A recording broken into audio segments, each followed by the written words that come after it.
పురోహితుడు గారితో మాట్లాడేది కూడా యావత్ తెలంగాణ ప్రజలందరికీ తెలియాల్సింది ఏంటంటే, ఎక్కడైతే అశుద్ధం జరిగిందో ఆ రాయిని తీసేసి కొత్త రాయిని కట్టడం ద్వారా ఆ రాయిని చూస్తున్నప్పుడల్లా మన మనోభావాలు దెబ్బతినే విధంగా ఇలాగ జరిగింది అని చెప్పేసి ప్రతి భక్తుడికి ఒక బాధలాగా అనిపిస్తుంది. ఎందుకంటే ఇది సోషలైజేషన్ అయిపోయింది. ఫేస్బుక్లు, ఇన్స్టాగ్రామ్లు అన్నిట్లలో పెద్ద సోషల్ అయిపోయింది. కాబట్టి పురోహితుడి గారికి మాటిస్తున్నాము, ఆ రాయిని తొందరలో అంటే ఈ 3-4 రోజులు కొంత షెడ్యూల్ పండుగ రూపంలో ఉండడం వల్ల మనం అందరం కలిసి ఒక రోజు మంచి ఆలోచన చేసి అక్కడ ఒక చిన్న స్తూపం అంటే శిలా స్తూపం రాయాలి. ఏ విధంగా అంటే గతంలో ఇలా జరగడం చేత పునర్ప్రారంభం అనే విషయమో లేకపోతే పునర్ప్రతిష్టాపన ప్రారంభమో లేకపోతే ఆ రాయిని మార్చామనే ఆలోచన చేయడం ద్వారా మన మనసులు మొదట కడగబడతాయి. లేదంటే ఒక కల్మషం లాగా మనసులో ఏదో తెలియని కలతలాగా అనిపిస్తుంది. కాబట్టి ఒక సాధువులాగా నిర్ణయం తీసాము. చాలా మందికి కూడా ఈ విషయం తెలియాలి. అందరూ ముందుకు, అది పెద్ద డబ్బులతో నాకు తెలిసి అది వేలకు సంబంధించిన పనే కానీ లక్షలు కాదు. చిన్న రాయిలే కాబట్టి అటు రాళ్ళు ఇటు రాళ్ళు కాబట్టి ఖచ్చితంగా పెడతారు. ఎందుకంటే సాగలు వస్తారు అక్కడ. ఇప్పుడు నువ్వు నేను నుంచిన దగ్గర సాగలు వస్తారు ఇక్కడ.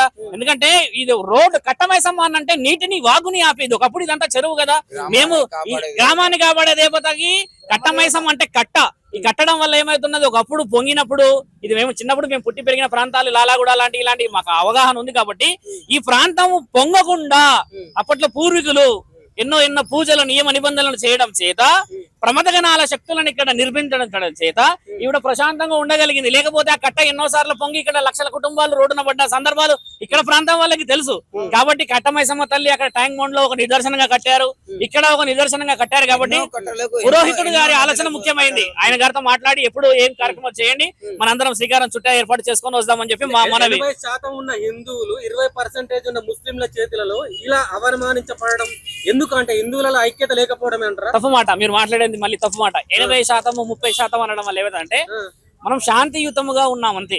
మీరు అన్నట్టుగా ఇప్పుడు మీరు వేసిన క్వశ్చన్ వల్ల 20% ఉన్నారు, 80% మంది ఎగబడండి అనడానికి కాకుండా ఎంఐఎం ఎమ్మెల్యేనే చెప్పిండు కదా, మేము తలుచుకుంటే హిందువులకు ఎంఐఎంఎల్ ఎప్పుడు చెప్పాడు రీసెంట్ గా చెప్పలేడు. కాబట్టి ఏంటంటే అలా మిత్రమా కట్టమైసమ్మ తల్లి గురించి ఏం చెప్పాడు, మరి మనోభావాలు దెబ్బతీసే మాట హక్కు లేదు నీకు. హిందువుల గురించి శాసనం, ఇతిహాస, పురాణం అక్కడ కట్టమైసమ్మ తల్లి గురించి మాట్లాడు. 15 నిమిషాలు మాట్లాడి ఎవరి మనోభావాలు దెబ్బతీస్తావు. ఇలాంటి చేయడం వల్ల అవాంఛనీయంగా అవుతాయి. అలాంటి చేయకండి. మీరు గుడి గురించి ఆ ప్రాంతం గురించి మాట్లాడండి. మనోభావాలు చాలా మంచి, అలా తప్పు అవుతుంది, అవసరం లేదు, వదిలేండి. అలా కాదు, మీరు అక్కడ ఆ ప్రాంతానికి పురోహితుడు అనుమతి తీసుకోవాలి, ఈ కమిటీ అనుమతి తీసుకోవాలి. దానికి అందరికీ సహకరిస్తాం. మీరు అన్నట్టుగా దీన్ని ఇంకొక యాంగిల్ తీసుకుపోయి అమాయకుల ప్రజల జీవితాలతో ఆడుకోకండి. ధర్మం సంస్థాపనం. ఈయన గారితో మాట్లాడండి. శ్రీ మాత్రే నమః. శ్రీ విజయదుర్గ కట్టమైసమ్మ దేవాలయము, Safilguda, mini tank bund, Malkajgiri, నేరెన్మెట్.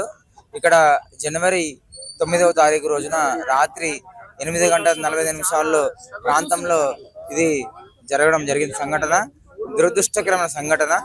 ఆ రోజున అందరూ కూడా మన భక్తులు ఒక వ్యక్తిని ఇక్కడ మల ముహూర్త విసర్జన చేయడం జరిగింది. దానివల్ల ఈ యొక్క వారిని కొట్టడం జరిగింది. ఇప్పుడు అతను రిమాండ్కి వెళ్ళడం జరిగింది.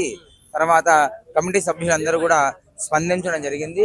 మా కమిటీ సభ్యులందరూ కూడా యాక్టివ్గా ఉన్నారు, ఇబ్బంది ఏం లేదు. అన్ని కూడా సంప్రోక్షణ కార్యక్రమం కూడా పూర్తయింది. మళ్ళీ కూడా ఇతర కార్యక్రమాలు కూడా మేము నిర్వహిస్తాము. తదుపరి కార్యక్రమాలన్నీ కూడా మా దేవాలయ కమిటీ నిర్ణయిస్తుంది. శ్రీ మాత్రే నమః.